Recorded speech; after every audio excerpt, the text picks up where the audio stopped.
기독교 강요 제1권 창조주 하나님을 아는 지식 제9장 성경을 버리고 계시들을 따르는 광신자들은 경건의 모든 원리를 파기시킴.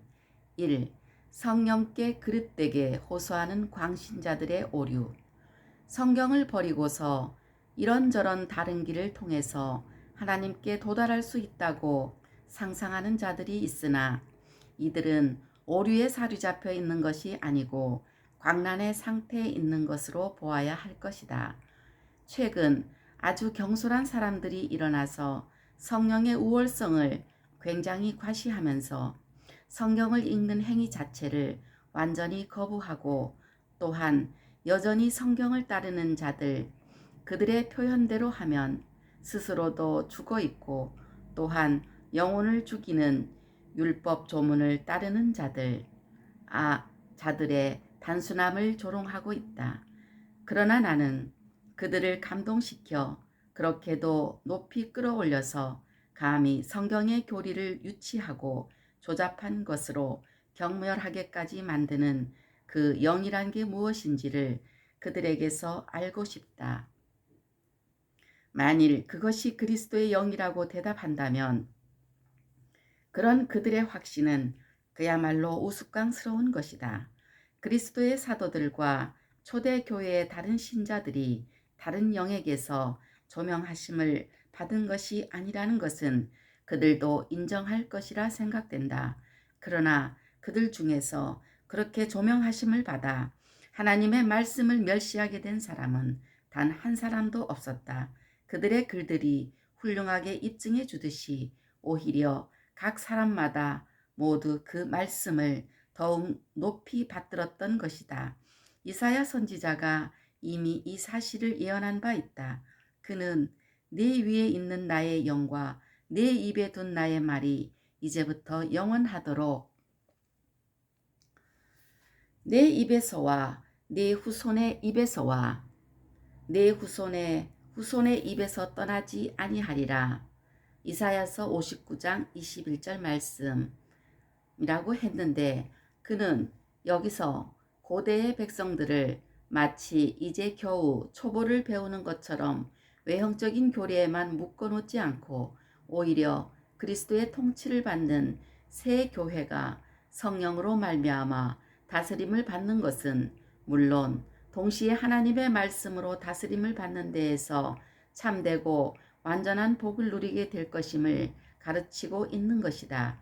그러므로 선지자가 절대로 끊을 수 없는 끈으로 함께 묶어놓은 것들을 서로 갈라놓은 이 사악한 자들의 행위야말로 정말 악하고 참남한 것이 아닐 수 없는 것이다. 뿐만 아니라 바울은 3층 천에까지 이끌려 올라갔었는데도 고린도후서 12장 2절 말씀 참조.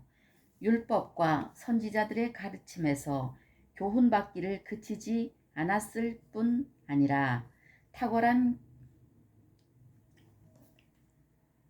교사인 디모데에게 성경을 읽는 일에 전념하라고 권면하고 있는 것이다.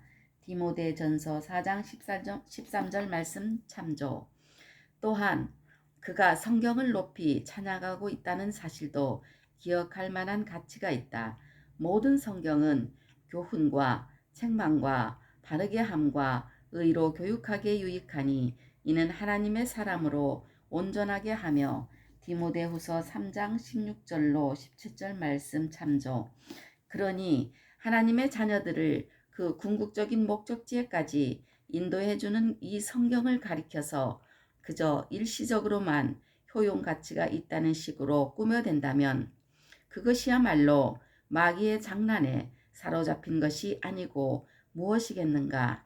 주님이 제자들에게 약속하신 성령 이외에 전혀 다른 영에 취한 것이 아닌지 이 사람들이 내게 대답해 주었으면 좋겠다.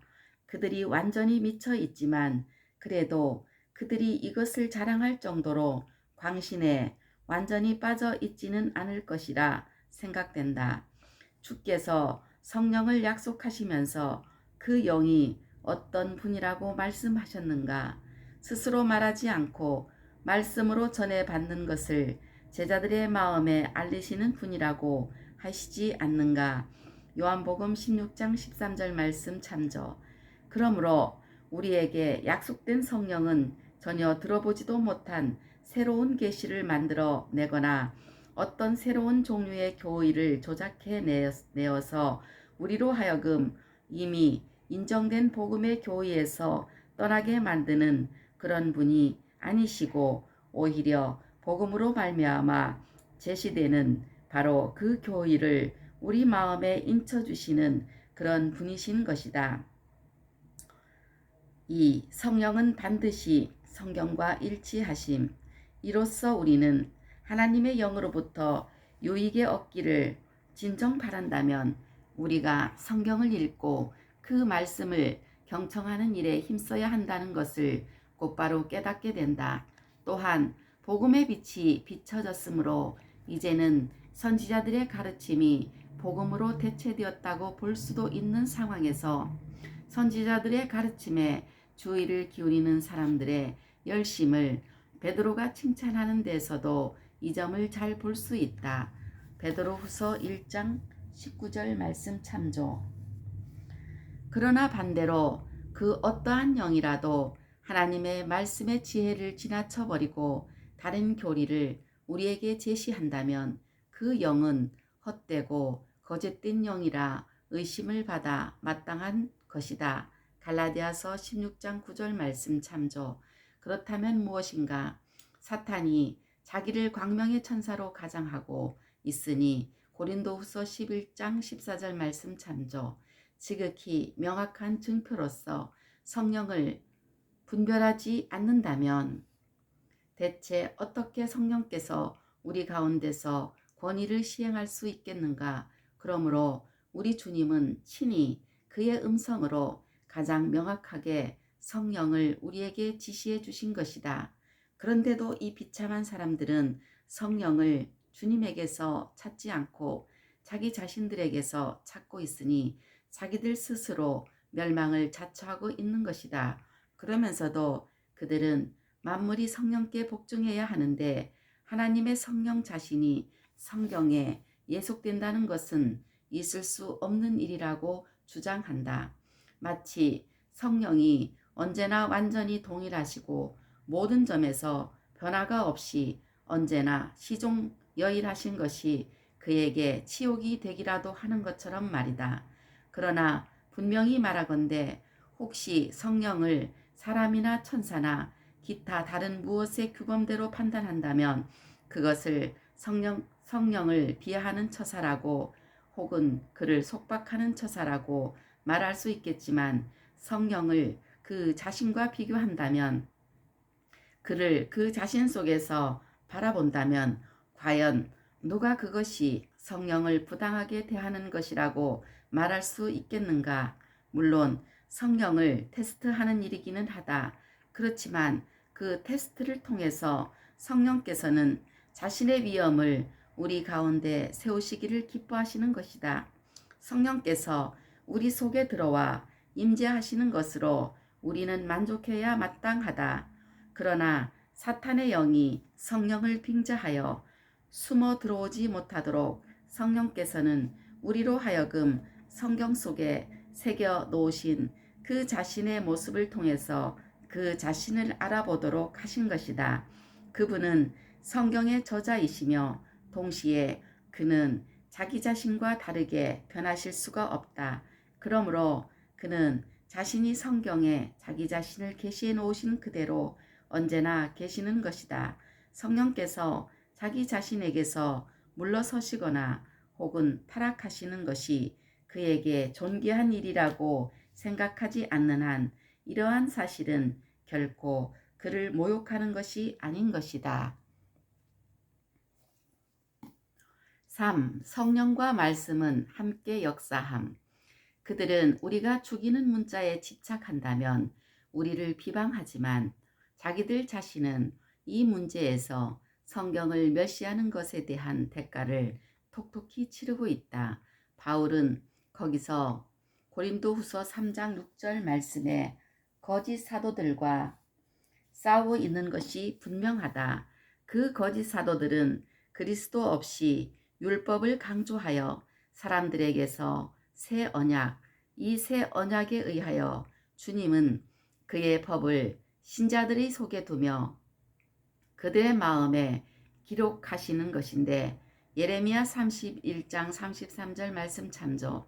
이 혜택을 빼앗아 가고 있었던 것이다.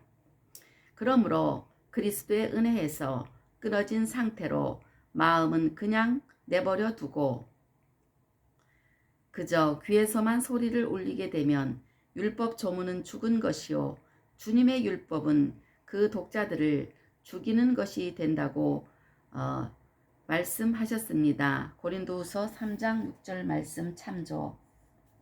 그러나 성령을 통하여 그 문자가 마음에 효과적으로 새겨지게 되고 그것이 그리스도를 드러내면 그것이야말로 영혼을 소성시키고 우둔한 자를 지혜롭게 하는 생명의 말씀인 것이다. 시편 19장 7절 말씀 참조.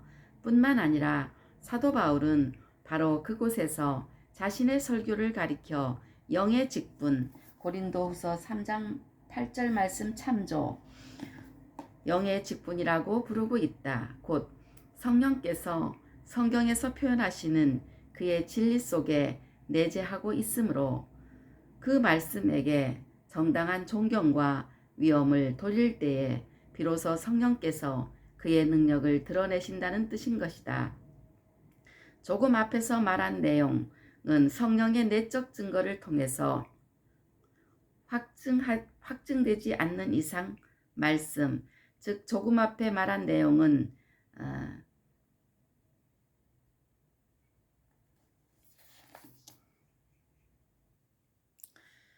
성령의 내적 증거를 통해서 확증되지 않는 이상 말씀 그 자체가 우리에게 확신을 주지 못한다는 것도 이 사실들과 조금도 모순을 일으키지 않는다. 주님은 상호간의 일종의 결속을 통해서 그의 말씀의 확실성과 그의 성령의 확실성을 하나로 묶어 놓으셨으므로 성령께서 빛을 비추셔서 우리로 하여금 하나님의 얼굴을 바라보게 하실 때에 말씀에 대한 완전한 신앙이 우리 마음속에 자리를 잡게 되며, 또한 우리가 성령을 그 자신의 형상, 즉 말씀 속에서 인식할 때에 우리가 혹 속임을 당하는 것이 아닐까 하는 두려움이 없이 성령을 받아들일 수 있는 것이다. 과연 그렇다. 하나님께서 그의 말씀을 사람들 가운데 세우신 것은 그저 일시적으로 그것을 내어 보이시고 그의 성령이 오시면 그것을 폐지하도록 하시기 위함이 아니었다. 오히려 하나님께서는 성령의 능력으로 말씀을 기록하셨고 그 동일하신 성령을 보내사 그 말씀을 효력 있게 확증케 하심으로써 그의 일을 완성하고자 하신 것이다. 그리스도께서는 이렇게 하여 두 제자들의 마음을 열어주셨는데, 누가복음 24장 27절 45절 참조. 이는 그들이 성경을 던져버리고 자기들 스스로 지혜로워지도록 하기 위함이 아니었고 그들로 하여금 성경을 알게 하시기 위함이었던 것이다. 이와 비슷하게 바울도 데살로니가 사람들에게 성령을 소멸하지 말라고 명령하면서도 말씀이 없는 공허한 사색에 빠지도록 그들을 이끄는 것이 아니라 곧바로 예언을 멸시하지 말라는 말씀을 덧붙이고 있는 것이다.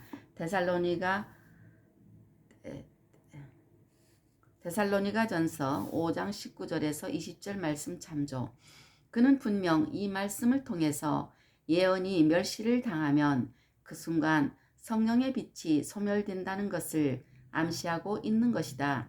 그러니 저 광신자들은 교만에 부푼 나머지 하나님의 말씀을 경솔하게 저버리고서 코를 골며 잠자는 중에 품게 된 것이라도 무조건 담대하게 믿으면서 그것을 훌륭한 성령의 조명하심이라고 여기고 있으니 그들은 대체 이에 대해서 뭐라고 대답하겠는가?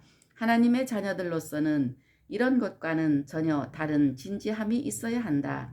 하나님의 성령이 없이는 진리의 모든 빛을 다 잃어버리는 것으로 아는 것처럼 또한 말씀이 바로 주께서 그의 성령의 조명하심을 신자들에게 베푸시는 도구라는 것도 잘 알아야 마땅한 것이다. 신자들이 아는 성령은 다른 분이 아니라 바로 사도들 안에 거하셨고 그들 속에서 말씀하신 그 성령이시며 또한 그 성령께서는 그의 말씀을 통해서 신자들을 독려하셔서 날마다 말씀을 듣게 하시는 것이다. 아멘.